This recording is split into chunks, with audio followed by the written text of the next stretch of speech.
Hey guys, I hope you're having a good day. This is the lesson for 5.3, graphing radical functions. So in this lesson we will be doing graphing these radical functions, the square roots, cube roots, fourth roots, any root pretty much. We have either even or odd root kind of functions, so there's really two different types of functions we'll see here. We'll be doing those transformations again like we did before, and also graphing some parabolas and circles here at the very end. One other thing we'll be doing is identifying domain and range from radical functions. We've already talked about that in class a little bit as a review, but we'll talk about it again here in this lesson. Alright, so first of all, let's just do a little cartoon. This is Calvin and Hobbes, one of my favorite cartoonists. Drew Calvin and Hobbes. If you're not familiar with it, Calvin is the boy. He's about, I think, 6 years old. Has a lot of adventures. Hobbes is his stuffed animal. But he imagines him to be a real tiger, so they have conversations and adventures and everything. So here's this one. Hobbes says, "Why are you digging a hole?" And Calvin says, "I'm looking for buried treasure." "What have you found?" "A few dirty rocks, a weird root, and some disgusting grubs." "On your first try? There's treasure everywhere." So Calvin and Hobbes, you'll see some more of those coming up later. Alright, so here we are with graphing these radical functions. So on page 135 in your notes, there's just one vocabulary to do. It's just radical function, and basically what you can write down for that is it contains a radical expression. That's basically a radical function, a radical expression with the independent variable in the radicand. And remember, the radicand is just underneath the radical. So the independent variable is x. So we always remember independent variable, that is our x. Now y would be considered the dependent variable. So that's what we see here on both of these. We're going to see in this core concept the parent functions of square root and cube root functions. And there's parent functions for any root functions, but they basically take on these two forms. So that's why I wrote over here, and you're going to want to write this there on your core concept, which I believe is on the same page 135. Right below there. So right on this side, this is the even root function. The even root function, if there's square roots or fourth roots or sixth roots, basically takes on this form. It just goes one direction. Kind of like a frisbee toss, I kind of think of this as somebody just tossing a frisbee going one direction. And then if it's an odd root, you want to write over here, these are the odd roots. So that would be like a cube root, a fifth root, a seventh root. It takes on this kind of shape of a snake. It's going both directions, as you can see. So it's going to go across your graph like this. There'll be two arrows, one in one direction, the other's in the other direction. And domain and range, we want to notice this for these functions. So this one's the easy one because it goes both directions on this. So domain and range are both all real numbers on all the odd root functions. So that should be pretty easy to do. If you can just remember, if it goes both directions, it's going to be all real numbers. It goes everywhere to the right, it goes everywhere to the left. It also goes everywhere up because it keeps on getting higher and higher, just slowly, and it goes everywhere down as it gets slower and slower, just gets down further and further. So all real numbers for domain and range. So make sure you see that, and maybe you want to highlight this right here. Domain and range here is all real numbers. For the even ones, square roots, fourth roots, all those kind, it has not all real numbers. You can see neither one is all real numbers because it doesn't go both directions. So this one, at least for the parent function, and this will change as the functions do change and we add more things to the functions. This one, it doesn't matter what you add to it, it'll always be all real numbers because it's going both directions. But this one is going to change depending on maybe where this is this way or where it is that way on the axis of x or y. But right now on this one, since it's at 0, the domain is x is greater than or equal to 0. Because as you can see, where is it on the x-axis? That's always what you're asking for domain. Where is this on the x-axis? Well, it's only greater than or equal to 0. It's equal to 0 and greater than 0. And also the range is just asking where is it on the y-axis. So that's where you're going to do this here. Where is it on the y-axis? It's going up. And if you forgot about that, you might want to write that question down just to remind yourself. Hang on a second.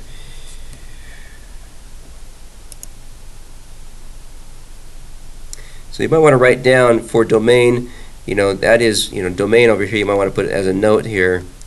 Domain is just where is it on x-axis. Yeah, that's for domain. And then for the range, you just want to put where is it on the y-axis, if that would help you. So for range is where, it's kind of a weird where is it on y-axis? X-I-S. There you go. So you can just write that down if you want to remember that, and that will help you. So you can see where is it on the y-axis. It's only above 0. It's equal to 0 and above 0 on the y-axis as it goes up. So that's kind of what you want to see there. All right, down here in the notes section, just write this down on 135, just right below there. This is our form of the equation for a radical function. This could be for any radical, so you could have any root number in here. So you're going to have some kind of number here. If there's nothing there, it's a square root, but there might be a 3 or a 4 or something like that.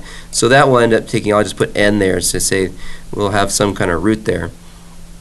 But this is what it is. It's the same as it always was for all the other functions we've done. Your a is in front of the function, your x minus h is inside the function, like this case it's underneath the radical sign, and the k is always outside the function, usually in the back, and sometimes you might see it in the front where a is. It might be k plus a, something like that. It could have it that way, but most of the time it's in the back. Okay, here's a couple just from the book. You can just look at this real quick as you see them. So for the first one, letter A, it's a square root function. You can see how it's going just one direction. It takes on that form, one direction. And then the B is got a cube root, so it's going to go both directions, as you can see. This one's both directions. And so for our domain and range on this one, if you want to ask that question, the domain and range are pretty much the same as the parent function because it starts at 0. That's where the starting point of this is. Always has a starting point, by the way. We'll talk about that again when we do 1 and 2 on the extra practice. But the domain, you can see it's going to be equal to 0 and then greater than 0 as it goes to the right here. And same thing for the range. It's equal to 0 because it's on 0 and it's also above it, so it's greater than 0. That's why it's x is greater than or equal to 0 and y is greater than or equal to 0 for those.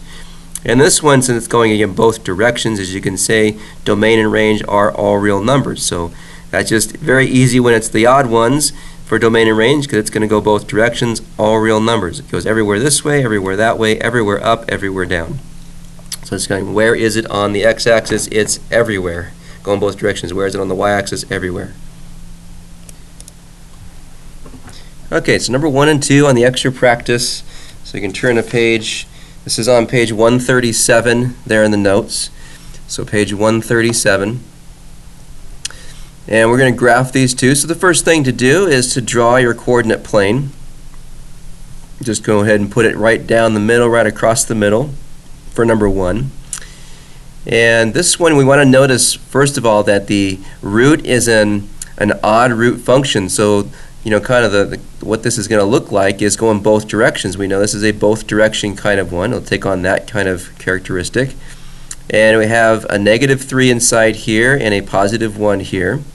So we want to kind of remember this here where we have our A, H, K. So there is no A in this one.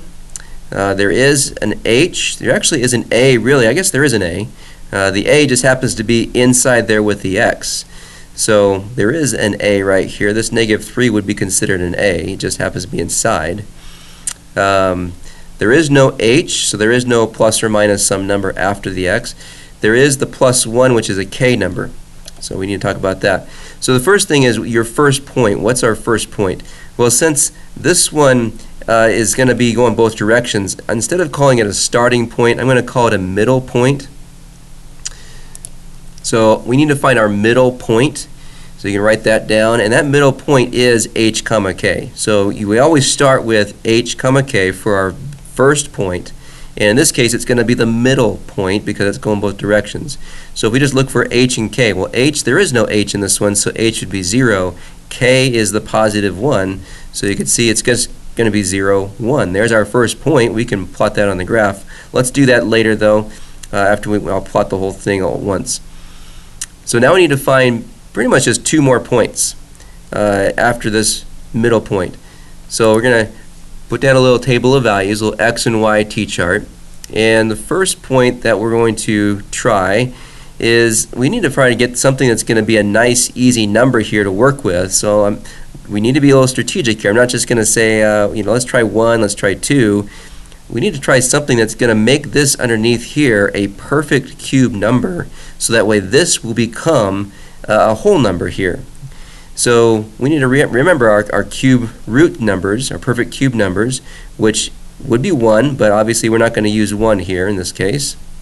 If it was just an x under there, I could use 1, but we have a negative 3 times x. So I need to figure out what I need to multiply by 3 here to get a perfect cube number. And it wouldn't be 8 either. We wouldn't use 8 because we can't multiply 3 by anything and get an 8. The next one's 27, and we can use that one. 3 times 9 is 27. So we can make this x a 9 here to help us. So we're going to use 9. First we're going to use negative 9, and then we can use positive 9. So we can use either negative or positive 9. Let's do the negative 9 first.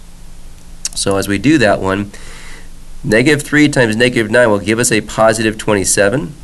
And so the cube root of 27 is going to be just 3. And so now we have 3 plus 1 giving us 4. So that completes our point. So the y number is 4. So here's another point that's going to be on our graph. Let's try the positive 9 now this time. So positive 9, we would plug that in, we're going to get negative 27 underneath there.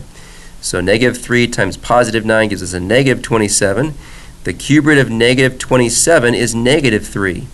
So we always can remember on these odd roots, we learned this on the, I think, 5.2 lesson, that if it's an odd root, we will get a negative number. Actually, I think it was 5.1. We can get a negative number here. So if it's an odd root, we can get a negative answer for that number. Negative 3 plus 1, that's going to give us a negative 2, so that completes our ordered pair. Let's go ahead and plot these 3 points now. So I'm going to plot it like this, and so every box here is going to be worth 2. So when I go to 0, 1, I'm only going to go halfway. There's my middle point.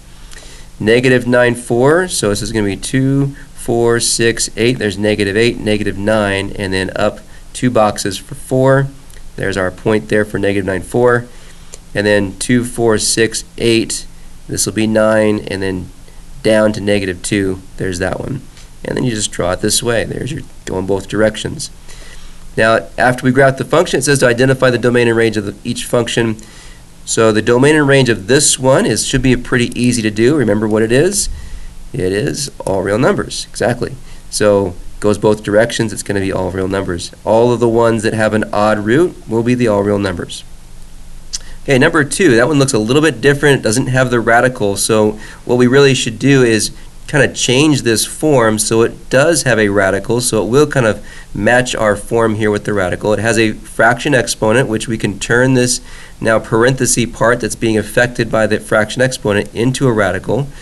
So the 2 will be our a, the negative 4 will be our k number. We will have an h number here, but let's just write it like this instead. So I'm just going to change it to this. So our g of x is equal to 2, and now instead of the parenthesis with the 1/2, we can change it to where it's the square root of x minus 5. The 2 is your root number, so I don't even need to write that because it's a square root. And since there's a 1 there, there's no extra exponent there, so it's just the square root of x minus 5. Whenever you have a 1/2 exponent, that's always a square root. So now we need to know that this is a 2 here, so it's an even root function, which means it's going to only go one direction. So don't forget to draw your coordinate plane. So across the middle for the x-axis and way over here on the left for your y-axis. Go ahead and draw that out. And the first thing we need to do is get a starting point. So this one definitely, I call it a starting point. It's where you're starting from. This is like the frisbee toss, so it's one direction. So where would be the guy standing? Where's the guy going to stand to toss the frisbee? That's your starting point, which is always h comma k. So again, we're looking for the h and the k numbers here. The h number is always going to be opposite when you pull it out because it's underneath. So it looks like negative 5, so the h will really be positive 5. The k will stay the same as negative 4. So it's positive 5, negative 4. So there's that point. We need a couple more points, just like we did over here. We need about 2 more points just to see the direction of this one. and where is it going to go. So it's going to draw a coordinate or a little table of values, a little x and y t-chart. And again, we need to be careful about the numbers we pick here, because we want to pick a number that's going to make this a perfect square number underneath here. So I don't just want to pick any number. I'm going to try to get a perfect square. So if I can get it to be a 1, that would work, or a 4, or if I can get this to be 9, something like those numbers would work. So the first number I'm going to try is 6. That will get it into a 1. So 6 minus 5 there would become that 1. And so that's what we'll do first. So that becomes 1 underneath my radical.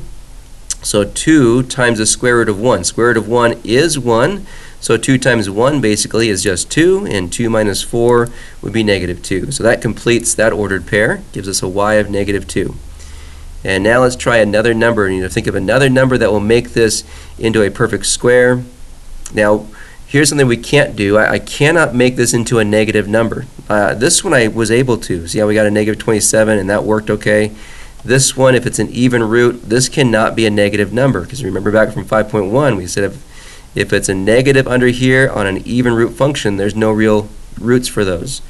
So it has to be definitely a positive number here. So another number we can try is 9. 9 minus 5 would give me 4. Positive 4 would work.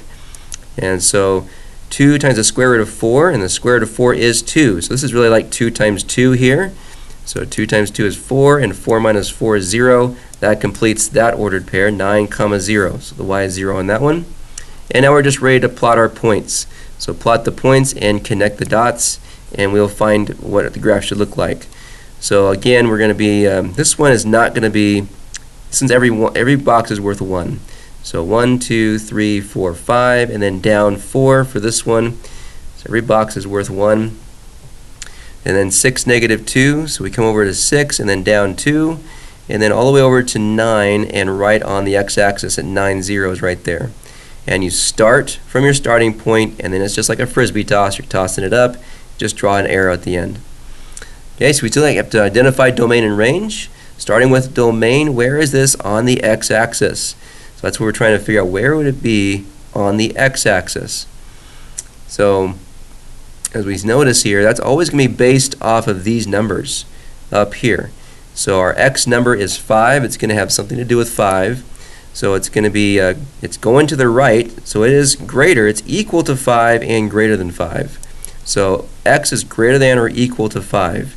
The range is always about the y number, so it's going to be connected to this number, the k number here. So it's going to be at negative 4 and then above negative 4. So it's going to be equal to negative 4 and greater than negative 4, so greater than or equal to. So for range, y is greater than or equal to negative 4. And there you have it. Okay, so the next part we got to go into is the transformations, and this is a familiar chart to us. We've seen it before. So again, here's our function, the way the function looks like. We have horizontal and vertical. There's two types basically of these transformations: horizontal translations or transformations and vertical ones. And underneath this chart where the notes are, go ahead and write this in here. So that's again right there on your page. I think you have to go back a page to 136 and just go ahead and put that right underneath the chart.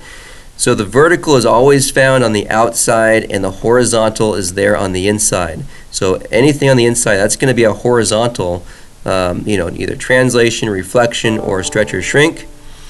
And then the vertical is always going to be on the outside. So that's what we want to notice there. So let's just look at this again. Translations, that's the horizontal is going to shift it left or right. That's when you have an H number. And remember, it's always going to be the opposite because of the H number. So on this one it looks like negative 2, but it's going to go right 2 units. This one looks like positive 3, but it goes left 3 units. The vertical translation, that's the one on the outside here. So you can see 7 and negative 1 here on the outside. These do exactly what they look like they're going to do. Positive 7 is going to go up 7, negative 1 is going to go down 1. The reflection is where you have a negative. Whenever you see a negative somewhere, either on the outside or on the inside with your variables, or in front of the function or inside the function with x, that's going to make a reflection. So if it's inside with x, it's going to be reflecting in the y-axis. So that would actually be a horizontal flip going across. So it's going to go across the y-axis that way. If the negative's in front of the function, so the negative's out here where this vertical is, then it's going to be doing a flipping over the x-axis, and it's going to be flipping kind of in a vertical way.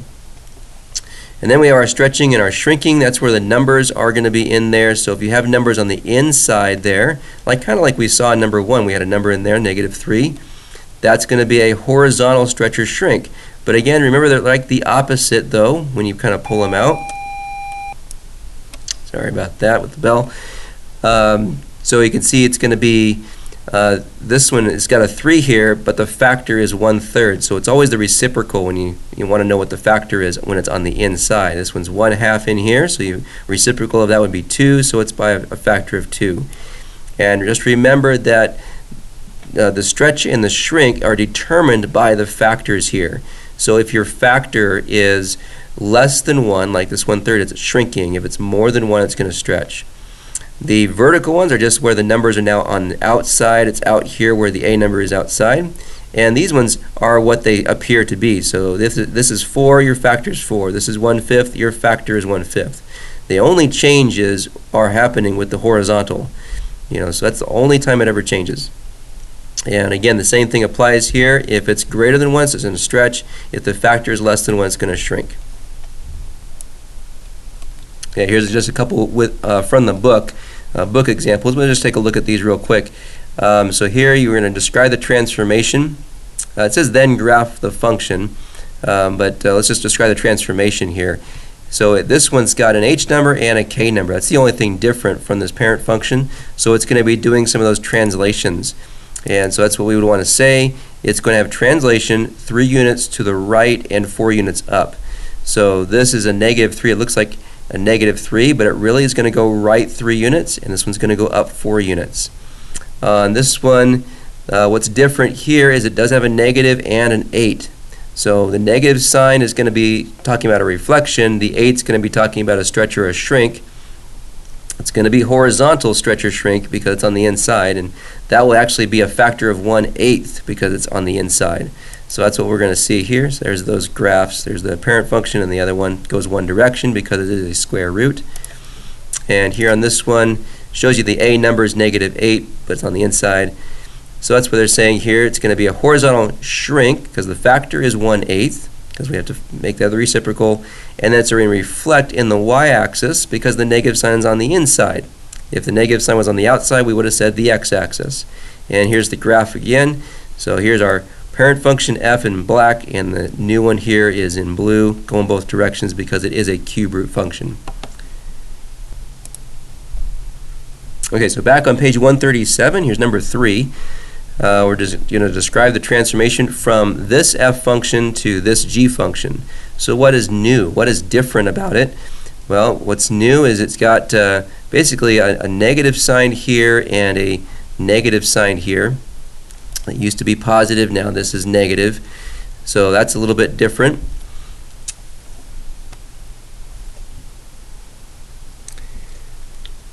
So what we're doing here is we actually multiply this whole entire function, this f of x function, we're multiplying it by a negative to get this. Let me just kind of show you that really quick. If I was to do this here, if I was going to multiply this whole function, so the function says the 4th root of 2x plus 5 right now. And if I'm going to multiply this whole thing by just a negative, the whole entire function, so that would be doing basically this times f of x right there. The whole function here is getting multiplied by a negative. I would distribute this negative into both of these, and then it would equal a negative with in front of this 4th root of 2x. Doesn't affect the 2x at all because it's not going to go inside there. And then it's going to say negative times positive for the 5, and that's how we get this here. So the only thing that happened was that we're multiplying the whole function by a negative. So here's what, if we go back to our chart, there's the chart again. So where are we doing that? Multiplying the whole function by a negative, there it is. That's what we're talking about right here. Multiplying the whole function by a negative. So that is in the x-axis, a reflection in the x-axis. That's what we say. So our answer for this will be reflection in x-axis. No, not an x. This one's a C. T-I-O-N. In x-axis.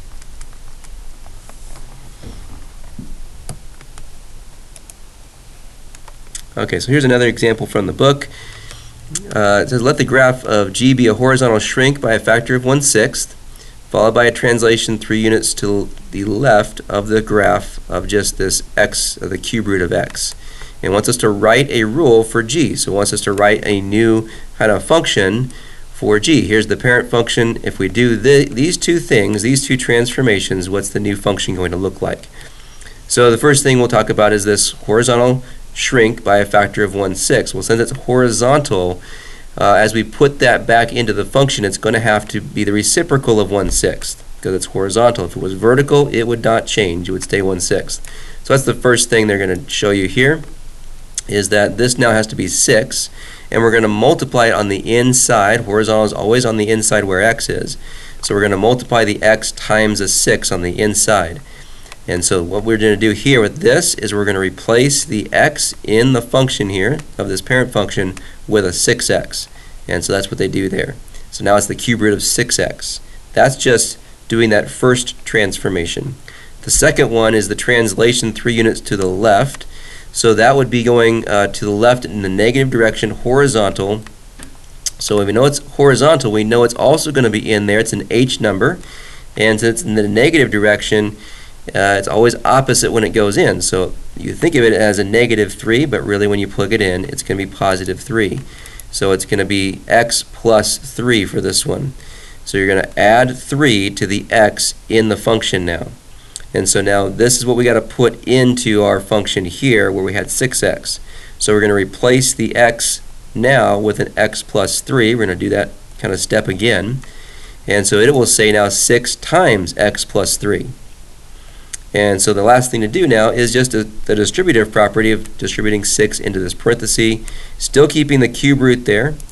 So now it's the cube root of 6x plus 18 when we do the distributive property, and that's our answer. So we can say g of x equals the cube root of 6x plus 18.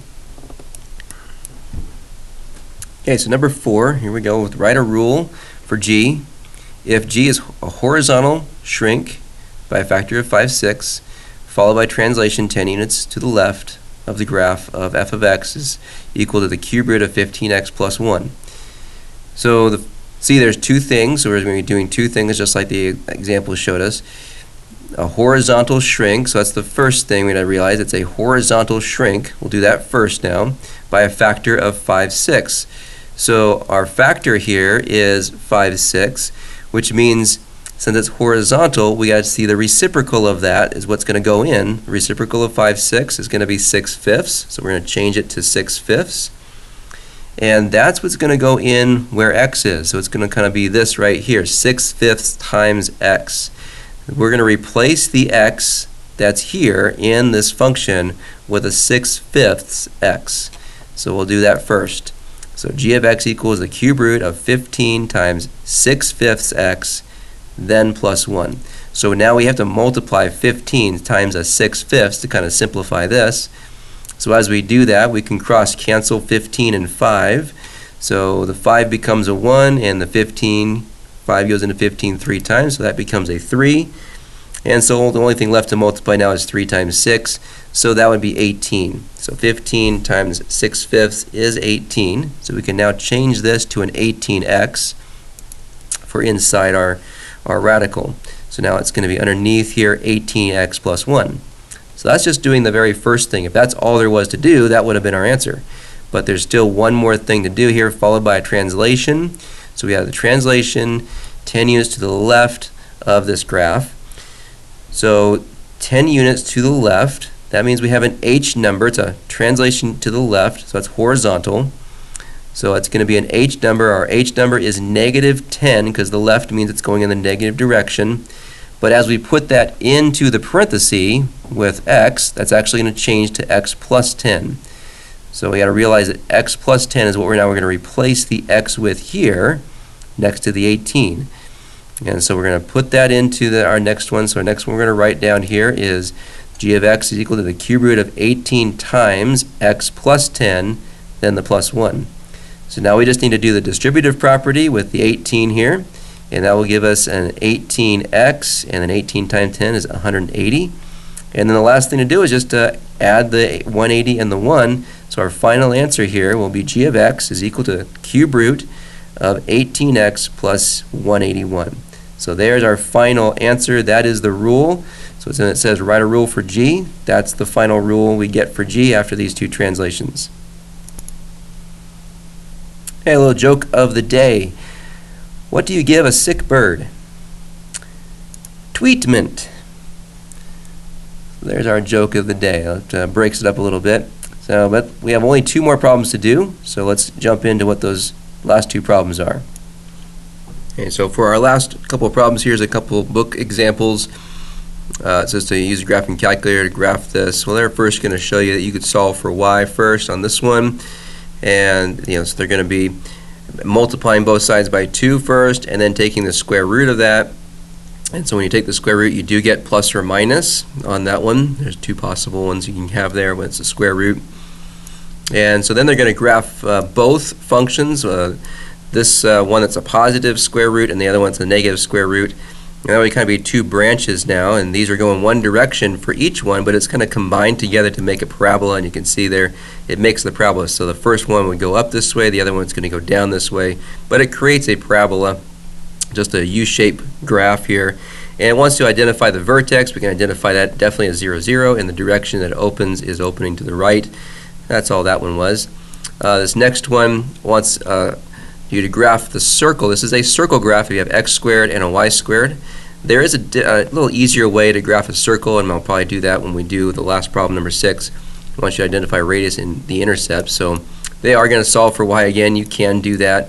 They're going to add or subtract x squared first, and then take the square root of both sides, again getting plus or minus of this square root of 16 minus x squared. And they're going to graph both of them, the positive one and the negative square root.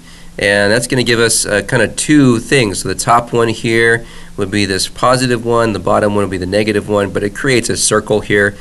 And your radius would go from the center to the edge. Our center here would be at 0, 0, so that's going to be 4. And also all the intercepts, where is it going to cross the x-axis and the y-axis? That's at plus or minus 4 for both of them, as you can see. Okay, so number 5 and 6, you want to go ahead and draw your coordinate planes. Just put them right down the middle, right across the middle for pretty much both of these. And on this one, it's going to be another parabola. So it's just one variable squared, identify vertex, and the direction that the parabola opens. So the first thing we're going to do is just go to the Desmos calculator, and we can type this in. So we have 8x equals y squared plus 5. And we could see it there. So I'm going to put it right here on the Desmos. So I got 8x. Let's go over to my here. So 8x equals y squared. So we got y squared and then plus 5. And there's our parabola. So we can see the key point right here. There's our vertex at 0.625, 0, and then it's just going to do that kind of direction going to the right. And so that's what we're going to try to graph this. So go ahead and kind of graph that on the graph on your paper. So we come back to here. So there's our graph. It's around 0.625. If this is 1 here, then 0.625 would be a little bit further than halfway, and then just draw each kind of branch of this parabola going both ways. And then we're just going to write down that the vertex is 0.625, 0, and that it opens right. Number 6 is a circle, so we're going to identify the radius and the intercepts of the circle. To graph a circle, we could do it the way I just showed you a second ago, but I think that's a little easier way is to first of all put it into this form. So first of all, we want to get the y squared, add y squared to bring it over where x squared is. So we can see x squared plus y squared equals 49. So if this is just x squared, there's no parenthesis. There's no like x minus h or y minus k kind of thing. then we want to see our center point as h and k. There is no h and k over here with these variables, so it's just 0, 0. So our center point of this circle is going to be 0, 0. You can just put a point right there in the middle. And then 49, the square root of 49 is 7. That's going to be our radius. And so as we can see, we're going to go 7 each way, and I'm just going to go every box being worth 2 on this one. So we go 7 each way. We can get all of our points, and I'll just show it what it's going to look like here. So 2, 4, 6. There's 7 right here. Go 2, 4, 6, 7 up here. Put a point, and then go to -7 over on the x-axis. Put a point, and -7 on the y-axis. Put a point, and then just try to draw the circle as best you can around there. I mean, mine's not perfect, but you can draw it that way. And we can just obviously put this on the graphing calculator and see it as well, but I think that's just easy enough to see by doing it this way. And so our radius, as we saw, is 7. So that's 7 each way. From center point to the edge of the circle, that's your radius. And that was 7. It's the square root of this number, square root of 49 is 7. And the x-intercepts are -7, 0 and 7, 0. Those are the x-intercepts. And the y-intercepts, that's what it wants us to know, is both intercepts here, both types of intercepts. Y-intercepts is 0, 7 and 0, -7. Alright, so that concludes our 5.3 lesson. You should be ready then to go on to the assignment for this. Alright, I'll see you later.